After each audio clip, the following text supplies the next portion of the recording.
Olá, pessoal, tudo bem? Olá, professor Renato, tudo bem? Estamos aqui, Tudo bem. estão me ouvindo bem aí? Estou aqui nesse isolamento, fazendo lives e tendo a oportunidade de esclarecer, ajudar cidadão, os profissionais do direito, sobre diversas dúvidas que estão ocorrendo nesse momento. E que bom falar aí com a senhora nesse momento aí em Porto Seguro, né? E Porto Seguro é uma cidade que eu tenho muito carinho, porque em 2004 eu fui juiz titular em Eunápolis, que abrangia Porto Seguro, então eu fui juiz de Porto Seguro. Então, para mim, é um prazer estar aí com vocês, né? E tendo essa oportunidade, quero que quando esse momento estranho do país, do mundo passar, eu quero ter a oportunidade de estar aí com vocês presencialmente. Bom dia, professor. Primeiro, agradecer, né, essa oportunidade que o senhor nos deu de dividir conosco um pouquinho do seu conhecimento. Vou falar para o senhor que eu estou muito honrada e com um friozinho na barriga. Foi meu amigo Eduardo que falou, Anne, vou organizar aí uma live com o professor Pampano. Eu falei, meu Deus do céu, o que eu vou falar? Eu fiquei com medo de falar com o senhor, porque assim, eu tenho o senhor como um dos maiores nomes de direito do trabalho no Brasil. É uma grande honra o senhor estar aqui conosco hoje. Muito, muito obrigada. Então, professor, o senhor esteve aí, como eu vi, né? Assisti muitas das lives que o senhor fez. Esteve maratonando as lives aí. Enquanto a gente estava maratonando a Netflix, o senhor estava maratonando o direito do trabalho aí do Instagram, né? Exato. Conta pra gente como que está aí a questão do coronavírus nas outras comarcas. Nós temos visto, esse é um fenômeno mundial, né? E nós temos discutido e tomado esclarecimentos sobre isso em várias partes, né? Como você colocou bem, eu já fiz algumas reflexões aqui, tive algumas lives, pessoal de Portugal, da Espanha. A professora Karina Fritz entrou aí, eu vi aí, eu vou fazer com ela também sobre a Alemanha, para mostrar como é uma situação mundial e temos noção sobre isso. Em relação à nossa realidade brasileira, também estou batendo papo com diversos professores. Fiz uma live sensacional sobre a parte trabalhista, né, ao vivo com Renato Saraiva, Glória Bonfim e Otávio Calvé.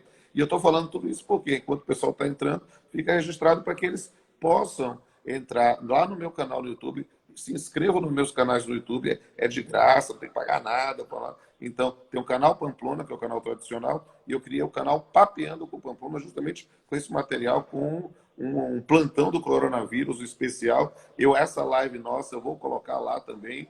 É uma forma da gente servir a comunidade para fazer isso. Siga aí a professora Ana, aí, a doutora Ana, né, no Instagram, me siga no Instagram, R Pamplona Filho. E aí sim, respondendo à pergunta, o que tem acontecido? Na verdade, falando especificamente para a nossa realidade baiana, né, na questão do jurisdicionado, né? O que acontece? Houve a própria recomendação do CNJ para a paralisação do atendimento presencial em todo o Poder Judiciário no Brasil, isso seguiu, mas o TRT da Quinta Região, do qual eu faço parte, com muito orgulho, desde 1992, a senhora não era nem nascida, né? Então, nesse ponto, né, estou como magistrado desde 95. O que eu posso lhe dizer? O TRT não para. Eu fiz, inclusive, postagem essa semana mostrando toda essa questão de alvarás, de atividades jurisdicionais que nós continuamos fazendo dentro dessa perspectiva do trabalho remoto.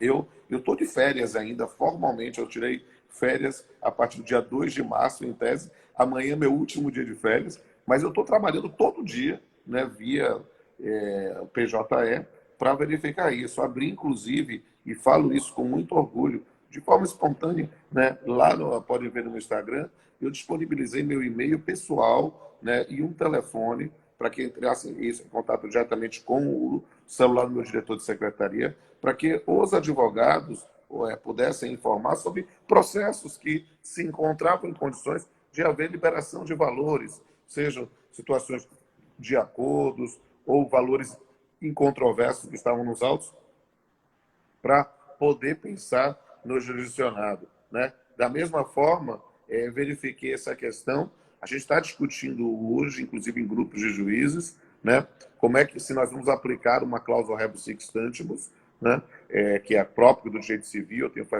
feito lives também do direito civil, né, para os acordos homologados, porque o acordo judicial é um negócio jurídico em que a autonomia da vontade deve prevalecer, mas a cláusula penal é uma pré-tarifação de perdas e danos. Então, se a força maior é uma situação que quebra nexo de causalidade em responsabilidade civil, talvez seja possível, aí sim, parece, claro que essa é uma decisão do magistrado, mas é uma tese que parece muito, sim, digamos assim, muito simpática, de talvez verificar situações em que tem havido a impossibilidade do cumprimento por uma situação de força maior, relevar-se a cláusula penal, para exortar as partes a tentarem cumprir espontaneamente o valor que foi pactuado, de uma forma a amenizar essa situação. E posso lhe dizer que, está entrando aqui também ao vivo, acabei de ver aqui, doutor Jailson, né, grande lutador de boxe, foi campeão sul-americano e também está participando aqui da live, que a gente vai fazer uma live hoje de noite também.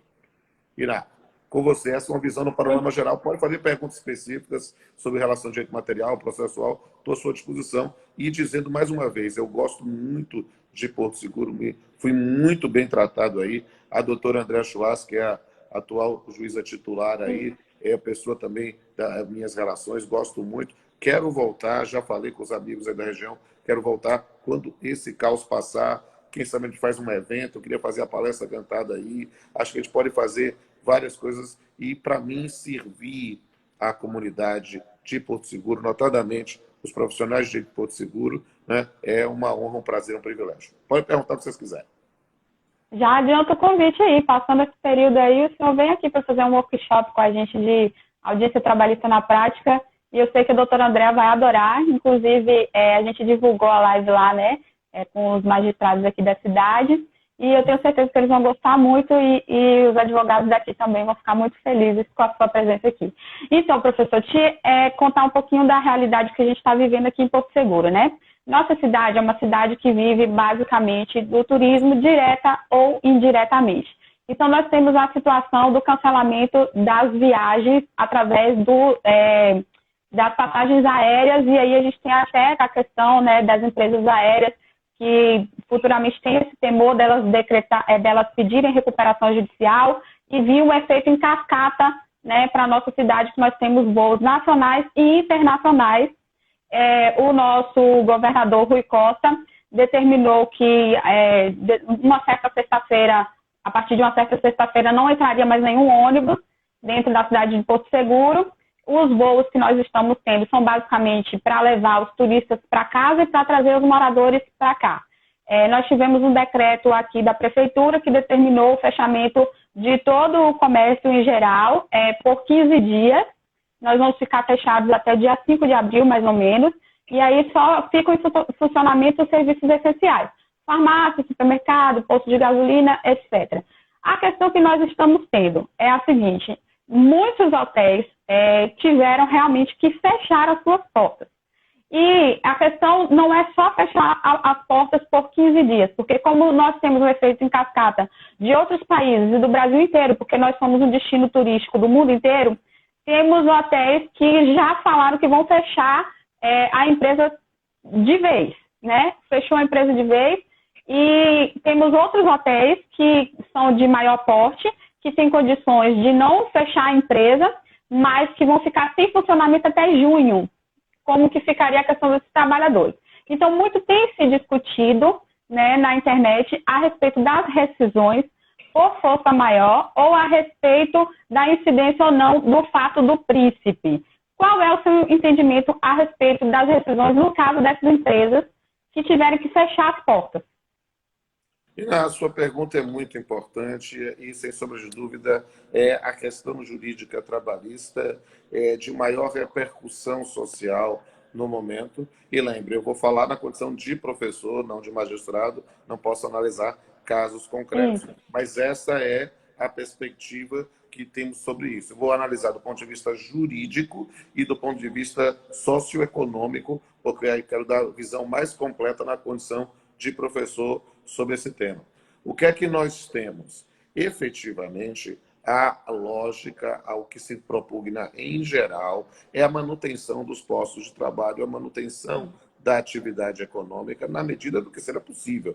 Ninguém pede um sacrifício que importe em suicídio. Nós pedimos sacrifícios que importem em manutenção de postos de trabalho e da atividade, né? A decisão sobre continuidade ou não de uma atividade é uma decisão pessoal de cada gestor. E ninguém pode decidir por eles nesse ponto se há espaço para continuar. Entendemos, claro, naturalmente, o drama das cidades turísticas, não é só Porto Seguro, das cidades turísticas em geral, que vivem em função disso, mas a questão é que não é uma questão tópica, não é um problema específico de Porto Seguro. Isso está acontecendo no mundo todo, né? No mundo inteiro. Para pensar na nossa legislação, no Brasil inteiro. Então, não é só Porto Seguro, todas as outras cidades que vivem basicamente do turismo estão vivendo esse drama da mesma forma. Então, porque eu digo porque é algo que nesse momento eu preciso sempre o campo da razoabilidade, do bom senso, da prudência, né? A gente não vai imaginar que o que aconteceu em Porto Seguro vai gerar uma recuperação judicial de uma empresa nacional ou internacional. É, na verdade, um fato mundial. Ou seja, é acontecendo, mesmo que Porto Seguro tivesse em pleno funcionamento, sem nenhum tipo de... Isso poderia acontecer da mesma forma, porque as pessoas não iriam, né? Então, essa é uma cautela que ninguém está saindo de casa nesse ponto, a menos se queira se arriscar. E aí, qual é a grande questão? Eu tenho falado isso e foi ótimo me sentir homenageado aí, você botando a referência musical de Lulu Santos e de Nelson Motta, né? Nada do que foi será de novo, de jeito que já foi um dia, né? Na música Como uma Onda. Por quê? Porque, na verdade, é um momento de se pensar a postura. O que nós devemos, como cidadãos conscientes, devemos propugnar pela manutenção dos postos de trabalho. Lembrando sempre, a decisão é pessoal do empresário, do gestor. É preciso pensar sempre nisso. E aí propugnar, e digo nesse ponto, na atuação também para os colegas da advocacia, na advocacia consultiva, né, que vai ser muito fomentada nesse período que os tribunais não estão tendo audiências, né, a ideia de pensar nos meios alternativos para manutenção. Então, verificar especificamente a questão de bancos de horas, porque eu tenho dito isso com muita frequência. Olha, não entra na lógica do banco de horas na visão da exploração. É para trabalhar muito hoje para depois compensar. Não, ele também pode ser entendido na perspectiva inversa. Ou seja, você folga agora para depois compensar. Então, o banco de horas é um caminho, antecipação de férias individuais ou coletivas, lembrando que até o pagamento das férias, que era a questão, porque é o dificuldade de caixa, né? Então, ele pode pagar mais à frente, junto com o salário e as férias, e o texto constitucional, junto com a segunda parcela do STC, até 20 de dezembro. Ou seja, então, houve algum tipo de postura para pensar nesse ponto, tratando especificamente da MP 927, né? Há noções também de antecipação de feriados, coisas do gênero. Há algum campo para quem eventualmente tem bala na agulha e que possa manter os postos de trabalho. Dentro dessa linha, e aí eu estou falando tudo por partes, explicando, dando a resposta mais completa possível. Mantendo o posto de trabalho, discute-se a aplicação do artigo 502 da CLT na ideia de uma redução pela via individual. Esse é um tema que a MP não tratou, né? Poderia ter tratado, discute-se se vai tratar nos próximos dias. Eu estou dizendo que nós estamos vivendo num mundo rebus sic stantibus, né? Um mundo em que, enquanto as coisas continuam da mesma forma, porque numa canetada, numa tuitada, numa modificação, a gente pode ter uma mudança aí da diretriz legal. Se discute se pode ser feita essa redução por acordo individual, não é unilateral, por acordo individual, mas acordo que a gente sabe que muitas vezes o indivíduo ou aceita ou não aceita, né? Essa é uma questão que juridicamente tem travado a garganta dos laboralistas. Por quê? Porque pós-Constituição de 88, né, tem se propugnado pela ideia de que a irredutibilidade salarial passou a ser uma garantia geral dos trabalhadores só a partir de 88, e como o dispositivo do 502 é anterior, né, dizer, olha, só é possível por norma coletiva. Algumas cidades, né? Eu vi outro dia, eu fiz uma live com o professor Osmundo lá em Teixeira de Freitas, e aí se discutia o campo de uma norma coletiva na região, especificamente sobre essa atividade. Ou seja, os sindicatos não estão parados, porque está todo mundo sofrendo. Se há alguma coisa que a gente não pode se iludir, é achar que alguém vai sair incólume disso. Né? Todo mundo vai sofrer, todo mundo vai ter algum tipo de dano.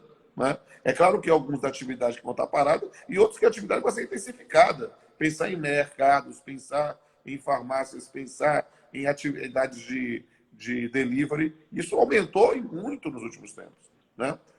Então, nós temos aí uma discussão que merecia ser melhor regulamentada. Na live que fiz com Renato Saraiva, Otávio Calvé e Vória Bonfim, que está disponível lá no canal do YouTube, estou dizendo, pessoal, entra no canal do YouTube, é de graça. É material que vocês podem usar, inclusive, os colegas da advocacia tomarem pé sobre isso. Tem muito material sobre vários campos. Vejam lá. Né? E todas que eu vou fazer, eu quero colocar lá. Estamos aqui participando aí a Larissa Leite, que eu conheci lá no Rio de Janeiro. Ela é muito hábil, ela está baixando, está fazendo download de tudo, mandando para a minha assessoria. Estou botando lá, porque é uma forma de servir o cidadão.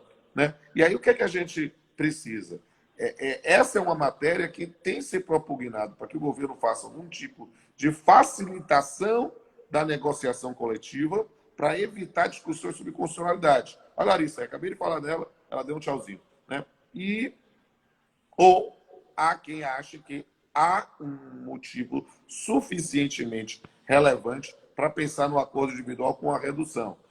Eu digo, esse é um tema polêmico, não dá para dar um grau de segurança jurídica neste momento, mas é claro que tudo aquilo que mantém posto de trabalho sempre tem mais minha simpatia do que a extinção. Falei isso, aí eu posso responder a sua pergunta. Por quê? Porque não tem jeito, temos que encerrar, vamos encerrar a atividade. Aí aplica-se, estou vendo aqui o professor Sávio também, que é lá de Teixeira de Freitas, né, que fez aqui, amigo também fez um curso de pós-graduação em direito contratual do SES. Um abraço para ele também. E aí, o que é preciso dizer aqui com vocês, amigos? Que aí nós temos dois caminhos. O artigo 486 da CLT, que fala do fato do príncipe, né? O factum principis, do ato do príncipe, do ato de autoridade, e o artigo que foi já tem sido...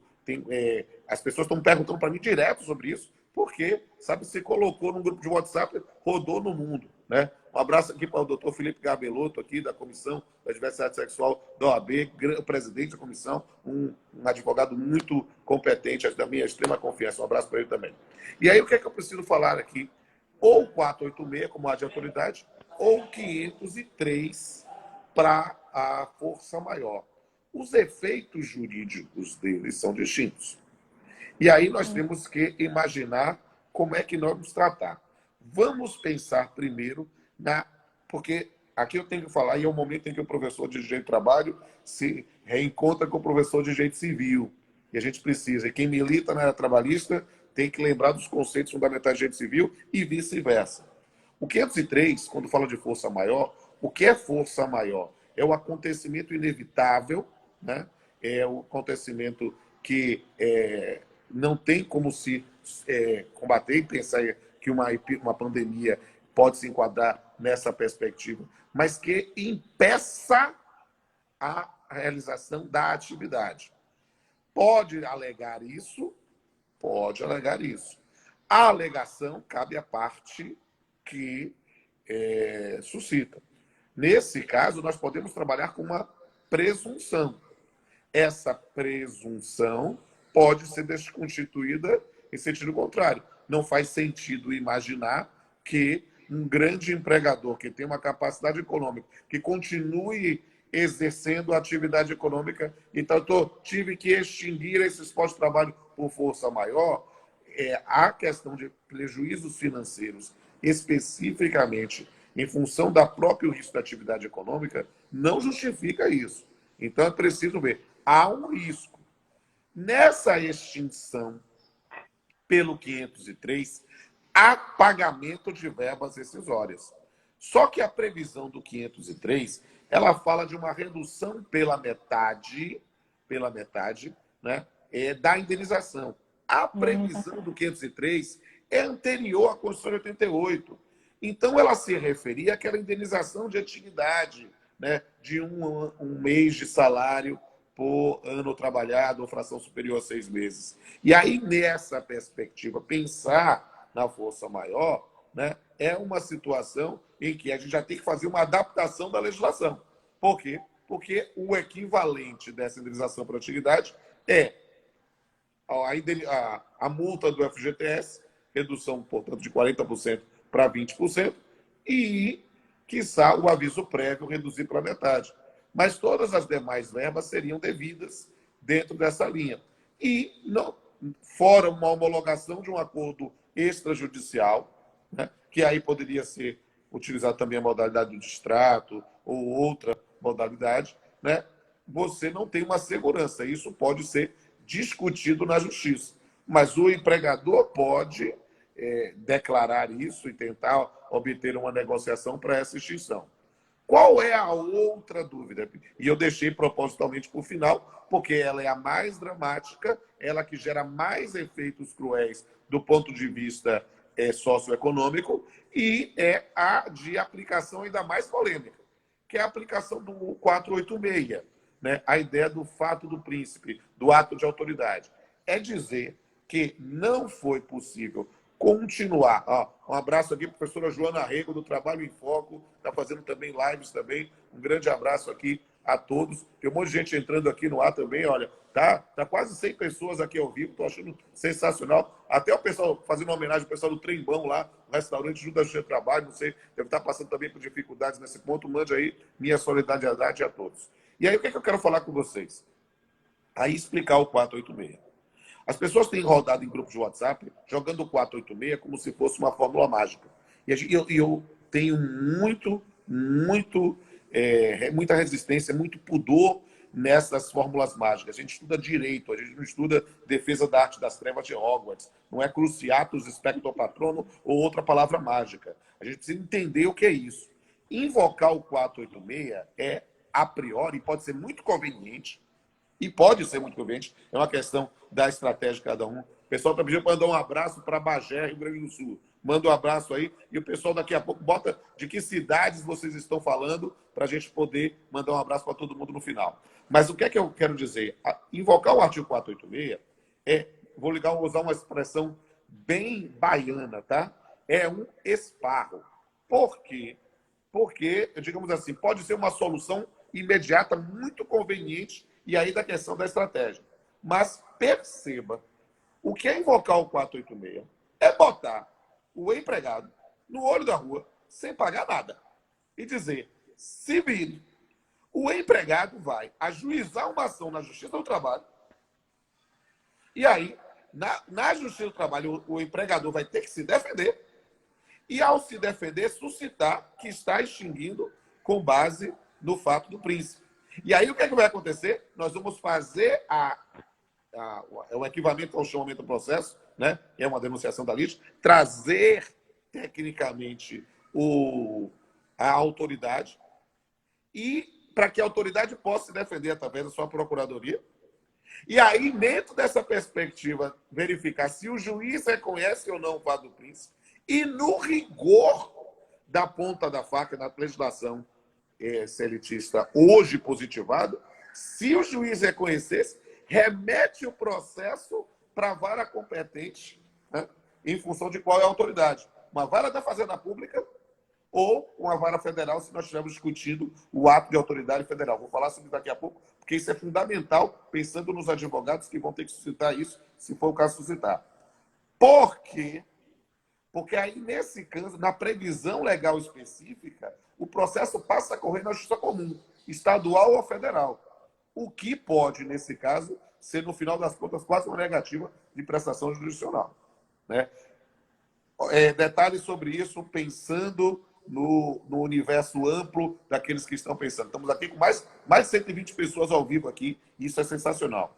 É preciso entender que há quem sustente que a competência para essa processamento desse processo continuaria na Justiça do Trabalho pós-Constituição de 88.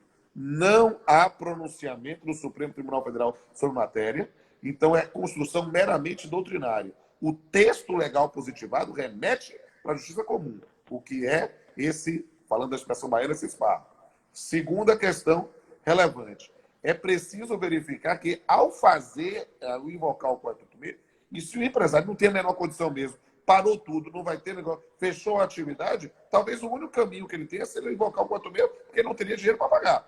Mas perceba que gera-se um problema econômico e social e um problema jurídico que vai continuar em frente. Ou seja, é uma possibilidade de atuação?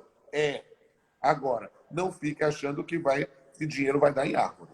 Entende? E perceba que cada ente que for criticado nesse ponto, que for denunciado nesse ponto, vai fazer a sua defesa também. O processo vai ter que transitar em julgado para ir para a justiça comum. Então vai demorar ainda mais tempo. E a questão jurídica mais relevante, porque essas foram questões de natureza processual. Né? Estou falando o tempo todo aqui para dar a aula mais completa possível aqui para o doutor Inácio. Né? Qual é o babado sobre isso? A questão é qual é o ato de autoridade. Por quê? Porque se a empresa fechou, por quê? Por causa do coronavírus, então não é ato de autoridade, é força maior. A empresa tem que ter fechado por um ato especificamente que tem que ser identificado. Foi a proibição do município para funcionar. Em algumas cidades não foi município, foi por norma coletiva. Em algumas outras cidades não houve proibição do fechamento da atividade, mas sim uma restrição de circulação. O ato vai ter que ser demonstrado. Então, é preciso efetivamente compreender como a questão é complexa.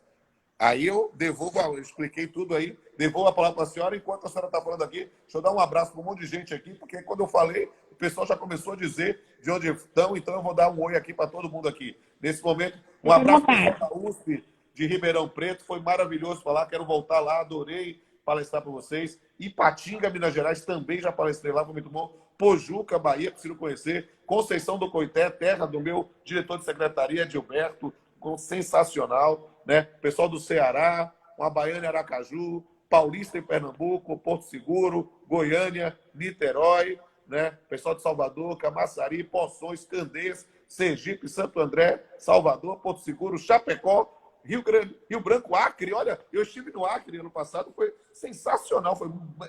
Eu pretendo voltar. É longe, velho. Precisa de 3 dias para ir, um para voltar, um para ir, um para voltar e outro para ficar lá. Mas foi muito legal, foi muito carinhoso, pessoal. Quero voltar lá. Valença, Bahia, né? Porto Seguro, Eunápolis, Arraial da Ajuda, Teófilo Otoni, Itamaraju. Pronto, acho que respondi tudo. Espera aí, mais um aqui. Amanda de São José, Santa Catarina, Porto Seguro, Arraial da Ajuda, Eunápolis. Ave Maria, tem muita gente. Ilhéus, pronto, Eunápolis. Devolve, e Maceió, doutora Inácio, já falei. E Abrantes, Camaçari, pronto.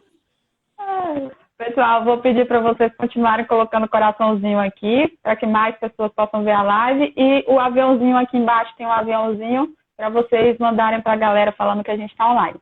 Continuando aqui, professor, então, seriam aí essas 2 teses e, pelo que eu entendi aí, vão ter que ser analisadas, não tem jeito, cada caso vai ter que ser analisado individualmente, com cautela, e aí, dependendo da decisão de piso, vai caber recurso e muito vai ser discutido ainda, né? Não tem uma fórmula mágica, não tem uma fórmula pronta. Referente às decisões que forem realizadas com base na força maior, caberia, nesse tipo de rescisão, a habilitação do seguro-desemprego? Essa é uma questão importante. Olha só, nós vamos pensar em força maior. Extinção por força maior não deixa de ser despedida. Ela não é uma despedida por justa causa, é despedida sem justa causa, baseada em uma situação em que há uma redução. Para mim, habilita tranquilamente. Agora, é claro que nesse momento de briga de foice com questões econômicas, é possível que o governo vá querer resistir. Confesso a vocês, com pureza d'alma, que havendo uma situação de força maior, havendo reclamação trabalhista, por exemplo, eu mando expedir alvará. Joia, essa é a grande dúvida. Outra questão é que, como muitas empresas não vão ter valores para poder realizar o pagamento dessas rescisões todas, né, à vista, muitas vão querer realizar o pagamento de forma parcelada e aí vai haver uma negociação individualizada com cada trabalhador. Só que, havendo essa negociação para parcelamento, para que o trabalhador saque o FGTS e receba o seguro-desemprego, é necessário que ele assine lá a rescisão. Então, não tem jeito, a gente vai ter que fazer aqueles acordos extrajudiciais, né, e pedir a homologação para que a gente tenha lá um alvará para que esse trabalhador saque o FGTS e o seguro-desemprego. Nós temos alguns juízes com posicionamento favorável e desfavoráveis à homologação extrajudicial. Mas nesse momento agora, né, nessa situação excepcional que a gente vive, com que olhos o senhor vê essa negociação extrajudicial? Eu nunca tive resistência a acordo extrajudicial, porque eu sou de direito civil. O que a gente tem resistência é lide simulada. E essa é uma questão que eu preciso entender, para não dizer que uma coisa é necessariamente igual à outra. Um acordo extrajudicial precisa certificar a manifestação da vontade. Outra coisa é dizer, não, ele me forçou a ir aqui. Se ele, diante de um juiz, não admite que esse fato, nós estamos numa situação mais complexa. Agora, se a parte se manifesta dizendo, olha, eu estou aqui forçado nesse ponto, o juiz deve registrar o fato e tomar as atitudes correspondentes. Ou seja, há nesse ponto, o que eu posso dizer com liberdade, não tenho nenhuma procuração para o doutor André Schwarz aí, doutor André, não tenho a menor dúvida que será super sensível, uma juíza muito preocupada com a preocupação com a comunidade, não tenho a menor dúvida que aí, em Porto Seguro, vocês estarão muito bem atendidos. Sim. Outra questão a respeito, né, agora... O pessoal do Lajeado, Rio Grande do Sul, e para a doutora Cláudia Viegas, que entrou aqui no ar, um grande beijo para ela, um talento, um dínamo, é uma das professoras mais produtivas do país. E mandar para a doutora Ale Batinga, que foi minha aluna na Fax, há tantos anos, estou vendo aqui, também aqui, ao vivo. Outra questão referente à medida provisória que ficou discriminado lá, que todas as medidas tomadas... Desculpa, se eu fazer o registro, é claro, doutor Ivo Povas também foi meu aluno, gente muito boa e colega também. Eu falo sempre do titular, claro, tem que falar do auxiliar também. Um grande abraço para ele também. Um abraço para a doutora Luciana Araújo aqui, enfermeira, também que está na frente de combate aí e participando também da live. Depois vou mandar aqui vou baixar o arquivo e vou mandar para eles verem que o senhor mandou um abraço aí para eles aqui. Então, em relação aqui à medida provisória, que lá ficou discriminado que as empresas que tomassem medidas que fossem condizentes com o que diz a medida provisória teriam essas medidas ratificadas. E lá ele estipulou um prazo de 30 dias anteriores à medida provisória, ou seja, deu um caráter retroativo à lei que seria, de acordo com nosso Código Processual, nossa norma brasileira vigente, seria inconstitucional. E esses 30 dias antecedentes, nós não tínhamos sequer casos confirmados ainda no Brasil a respeito do coronavírus. O senhor acha que essa tese dessas empresas que tomaram medidas antes da medida provisória e essa tese de ratificação desses atos vai se consolidar ou é uma tese que provavelmente nos tribunais ela pode ser questionada e é uma tese frágil? Essa é uma questão muito importante, né? E eu tenho que lhe dizer com absoluta liberdade, não tenho como ser profeta ou adivinhar o que vai acontecer. O que eu posso dizer como professor é que é a primeira vez na história da nossa república tão nova, né? A gente conta a partir da Constituição de 88, quando foi criada a medida provisória, que a gente vê uma medida provisória que convalida atos praticados antes de sua vigência. Então, é algo realmente inédito. Temos uma causa para imaginar isso? Temos. A própria noção de uma resposta rápida que não veio ainda. Então, é algo que pode ser verificado. Confesso a você, não vou me antecipar como magistrado, até porque sou proibido pelo CNJ nessa linha, né? Nós não podemos manifestar sobre caso concreto ou antecipação de julgamento, mas o que eu posso dizer é que, sem sombra de dúvida, é um fato novo na nossa história republicana. e vai ser um processo difícil. Certo. E aqui também a gente muitos clientes têm procurado a gente a respeito dessa negociação individual que o senhor falou lá no começo da live, né? Sim. Então, o que acontece? Por exemplo, nós temos hotéis aqui em que todos os funcionários já foram demitidos, com pagamento, sem pagamento, enfim, a realidade é que foram demitidos, e foram mantidos, por exemplo, os vigilantes, né? E os seguranças por, né, questão de ordem. Só que até esses vigilantes, como as empresas não estão funcionando, tiveram que realizar uma negociação para redução do salário. Por exemplo, as escalas que eram realizadas 12 por 36, ele passa a trabalhar todos os dias, 12 horas, para conseguir ali realizar a vigilância do estabelecimento. E não estaria recebendo o salário adequado, portanto, houve uma redução salarial. E aí, nós temos advogados e nós temos pessoas leigas aqui assistindo a gente também. Essa questão da redução salarial futuramente vai poder ser discutido quem aceitar nesse momento, não havendo uma formalização, né, dessa aceitação. Vai poder ser discutido isso futuramente na justiça? Aí uma questão interessante, porque a gente também está explicando para o leigo. Poder ser discutido na justiça sempre poderá, pensando aqui no leigo. Por quê? Porque o direito de ação é um direito público, subjetivo e indisponível, é sempre possível discutir. Agora, o que eu posso dizer é o seguinte, se esse tipo de redução salarial foi pela via negocial coletiva, né, a tese de aceitação dela é muito mais forte. Oi, Renato, tudo bem? Voltei aqui rapidinho. Caiu aí a conexão, alguma coisa aqui. Então, estou voltando rapidinho. Não sei, caiu aqui. Aí eu até gravei uma live só eu, dizendo pro pessoal, aconteceu alguma coisa, não sei o que foi o sinal. Mas, então vamos encerrar, porque eu vou ter uma outra live daqui a pouco, né, com o doutor Leonardo Barbosa, do Sebrae, especificamente sobre os aspectos trabalhistas do coronavírus, pensando nas micro e pequenas empresas. Então, convido a senhora e convido todo mundo que está ao vivo a lá participar e dizer da minha satisfação de participar e ter esse contato, um gostinho de Porto Seguro, ainda que rapidamente, né? E aí dizer para cada um de vocês do prazer. O pessoal está perguntando qual o link para ver depois, né? Eu vou pedir para a Larissa Leite, que está assistindo também, fazer o download do primeiro vídeo e talvez desse segundo também, para depois o pessoal lá edita, e vamos colocar isso lá no meu canal Papeando com Pamplona. Entre lá no canal, que nos próximos dias, ou hoje, vai entrar assim que tiver a oportunidade, botar lá no ar, a gente vai divulgar, e aí divulgar também os amigos. O meu grande abraço aos amigos de Porto Seguro, advogados, juízes, estudantes. Para mim é um prazer. Então, doutora Iná, foi um prazer bater esse papo com a senhora. Muito obrigada, professor. Que pena que quiseram separar aqui a gente no Instagram.